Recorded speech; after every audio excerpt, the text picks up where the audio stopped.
سیدنا علی اور سیدنا امیر معاویہ رضی اللہ تعالیٰ عنہ کے درمیان جنگ کے اسباب کیا تھے، میں انشاءاللہ تفصیلاً کبھی بیان بھی کر دوں گا. صرف اتنی بات سمجھ لیں کہ قصاص عثمان تھا.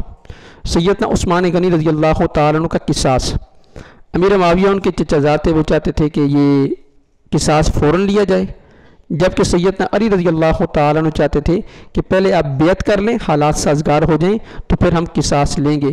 اور پھر آپ نے قصاص لیا بھی تھا، یہ بھی ذہن کے اندر رکھ لیں. جب دونوں لشکروں کی جنگ ہوئی اور ان میں سے ایک باغی گروہ نکل گیا، خوارج جسے کہتے ہیں، حروریہ کے مقام پر جو جا کر رہے، تو ان سے باقاعدہ طور پر سیدنا علی رضی اللہ تعالیٰ عنہ نے جنگ کی تھی. قصاص کا معنی سیدنا عثمان غنی رضی اللہ تعالیٰ عنہ کو ظلماً شہید کر دیا گیا تھا. اب امیر معاویہ رضی اللہ تعالیٰ چاہتے تھے کہ ان کے بدلے میں جنہوں نے شہید کیا ہے ان کو بھی قتل کیا جائے.